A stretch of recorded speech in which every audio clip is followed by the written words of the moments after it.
Hey guys, Magma here, and today we're back with another brand new video.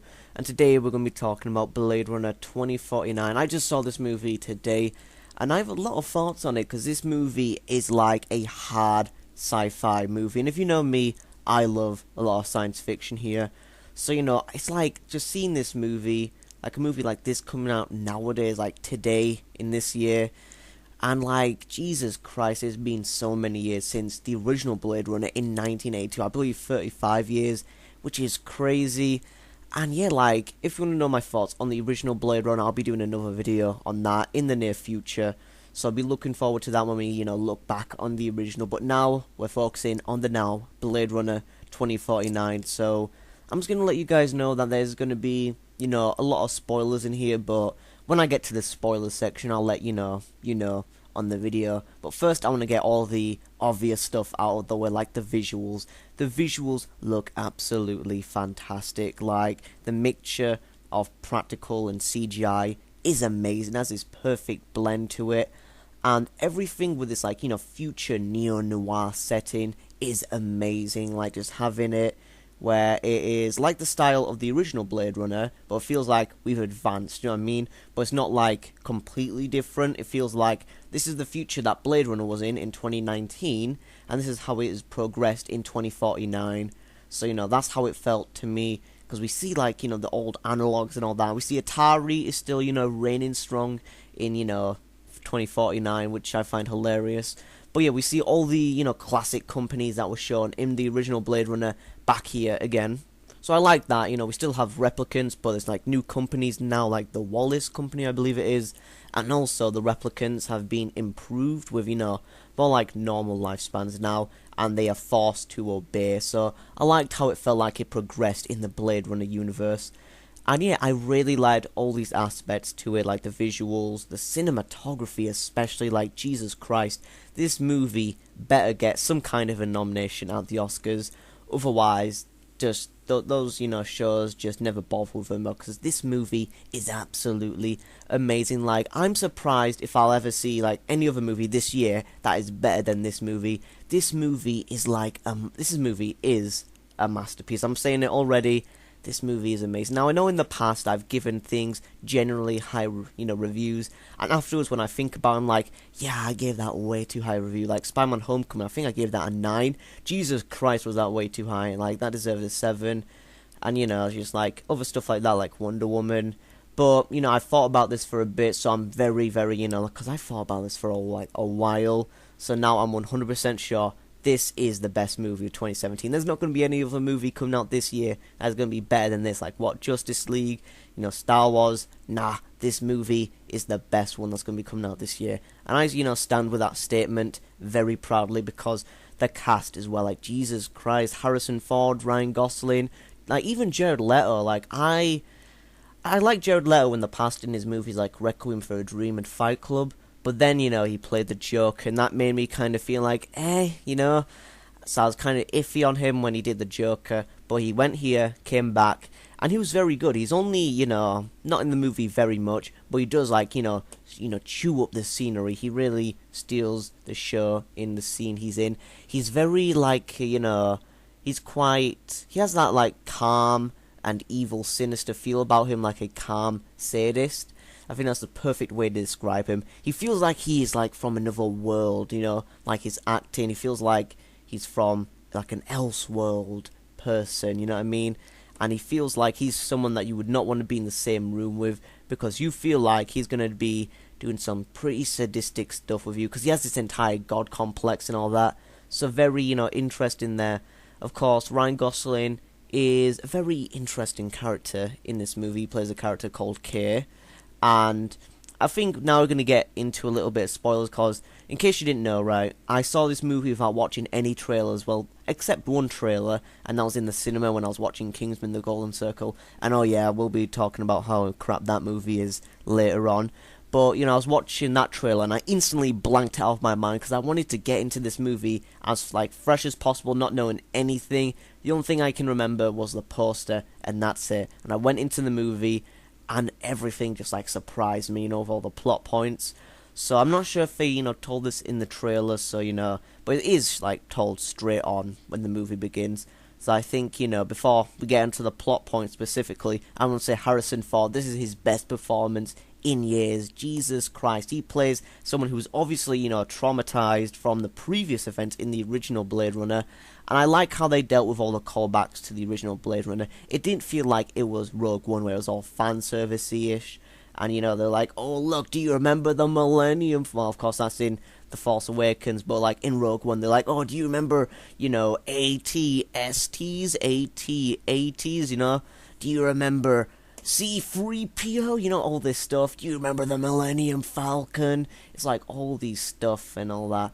It's like, do you remember Darth Vader? Like, this movie does not do that. And that's another thing I want to compliment in this movie, is it feels like a movie. It doesn't feel like something like Star Wars The Force Awakens, which I like Star Wars The Force Awakens, but you can tell that was made to revitalize some energy into Star Wars, you know what I mean? So Disney can milk it and get 10 more movies in the future.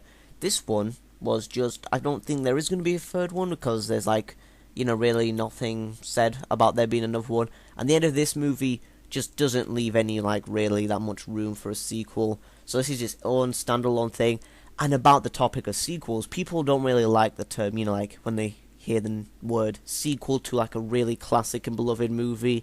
But there have been sequels in the past, like The Dark Knight and Empire Strikes Back and Aliens, which have been either, like, good as, better as, or, like, on the same wavelength, pretty much. It's really good sequels. Maybe not as good as the first, but a damn good movie as a sequel, you know what I mean? So it's all that stuff, and this is definitely that case. Like, I'm not sure if I want to say it's better than the first one, but this is definitely one of the best sequels of all time. I'm saying this right now. I'm very confident here, but yeah, I'm saying this. And also, just like, one thing is, if you, like, didn't like the original Blade Runner, you might like this. I'm not really sure, because the original Blade Runner, of course, upholded as a classic masterpiece that was, beyond its time, had these groundbreaking visual effects, a big blockbuster that pioneered cinema, and also, brought up, entire thematic themes and philosophical ideas that have never been done before in movies. And, I agree with that. But, some people that I've actually known do not like Blade Runner. They thought, oh my god, it's boring as hell, you know what I mean? And honestly, I can't see how you can say this movie or the original Blade Runner are boring movies. It's like, movies like this really, like, inspire an entire generation of, future filmmakers, I think, because you see the original Blade Runner, that movie has inspired so much, like, from anime, like Ghost in the Shell, to Akira, to video games, like, Cyberpunk 2077, to also, a bunch of movies that, like, The Matrix and all that. Just, it is, like, really influential on audiences. Not sure how influential this is going to be, but when I saw this movie, this reminded me why I love cinema so much. Just everything about it, with the cinematography, the direction. Also, the director of this is the same director who did Arrival, Prisoners, and Sicario, which are all amazing movies. My favourite from that bunch being Prisoners, but that's my opinion. Here, this is like this is his, either his, I'm not sure if I would say his second, or maybe even his best movie, like, he's done, because this is like, Jesus, it's still a little fresh in my mind, but I thought of enough time that, yeah, I can do this video right now, and confidently say my thoughts on this, because, Jesus Christ, was this movie incredible. And right now I haven't said anything about the plot. I'll get to the plot soon, but I just want to say, like, one short little noise is, if you're the type of guy who goes into the cinema and goes on their phone, or is pretty much acting like, okay, I know it's 2017, and I can't say this word, but screw it, I'm going to say, if you're acting like a goddamn retard watching this, just really ruining the entire movie for everyone else, go screw yourself. You deserve to be punched in the face. Like, I don't understand why you go into a movie theater and, go on your phone and, like, go on your Snapchat and all that when you're watching a movie. Like, you pay, like, a lot of money for your ticket and you're going into the cinema acting like a bunch of douchebags, you know what I mean? Like, Jesus Christ, it is just annoying when you have that. But, of course, it didn't affect me that much when watching this, where there was these, people, like, in front of me that were really just idiots. But, that's just that, so we got all that out of the way. Now let's talk about a bit of the story. This is spoilers, fully spoilers. Fully spoilers, Jesus. Okay, so let's get into this. So the main character, played by Ryan Gosling, is called Detective K dash something, it's a replicant.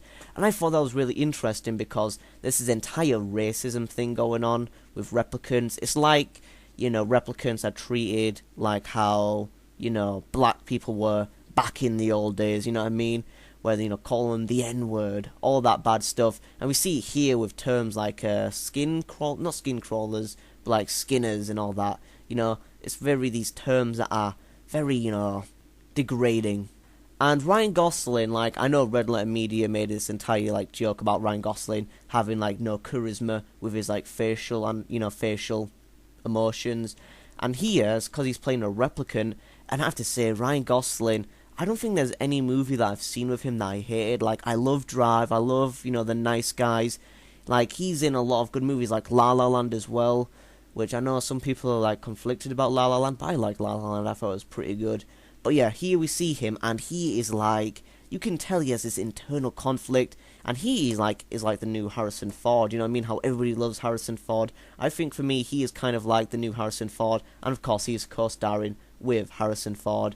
So, we have this really, interesting, dynamic, because he's it continues the themes of what it means to be human, you know what I mean? Creation and creators meeting, and all this stuff, and being superior to your creator in some ways and all that, you know what I mean?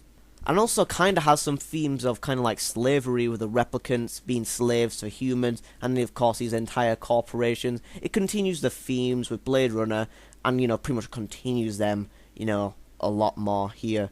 Of course, it did that a lot in the original Blade Runner, but it does pretty much advance that in the sequel, which is what a sequel should do. And that is all incredibly interesting because we see that in the beginning, right, he's a replicant, and he just does his job. He doesn't think much of himself. He just acts like what he is because he's being degraded by everyone else. His memories are implants. It's not even his own memories, which we'll get more into my original Blade Runner review. But, he feels all this, so he has a girlfriend called Joy, which, isn't a real person. It's just this, AI. And the reason he has a, girlfriend that is not real is because so he can, more relate to her, because people don't view him as if he's a human. They view him as if he's an object. So that's probably why he has a girlfriend like that. And then, of course, later on, we see that he is confronted with this, investigation. And with this investigation, he does, find out that, he could be the son of a human and a replicant. And this makes him feel like he is special. This makes him believe that, oh, wait, I am definitely, this person. So then, of course, he changes who he is and becomes more human as a result of it. But then, of course, the conclusion comes in that he is not, who he thinks he is. Of course, if you've seen the movie, which we're in the spoiler section, so I can just say it anyway, but I still don't want to, say many spoilers in case, I don't know, someone is skipping through this video or something. But yeah, he pretty much, is Deckard and Rachel's, son. He thinks he is, but then it turns out it's a daughter, and that's not who he is. So now he thinks, oh, I'm just back to being this replicant again, no emotion. But then, of course, he sees this hologram of her, dead girlfriend Joy. Of course, is his big AI. And, of course, finds out that, she was made, just for him when he calls, the person Joy. Calls the person Joe. Everyone just Joe's just, in her programming. He realized that, she wasn't really real to, to him, literally. But, before, this is kind of hard to explain, but, she felt real to him. But since she wasn't, but it didn't matter that she wasn't real, because she was real to him. I'm really screwing up this explanation here. Probably why I should have a script instead. But let me try to re-explain. So, he believed that, she was pretty much, real to him, but then she finds out she does this to everyone else. But then he finds out, oh wait, just because I've had this experience, it doesn't matter. So then he realized, I am more human than I think. Because he has this job where he has to kill Deckard at the end. This is not the third act.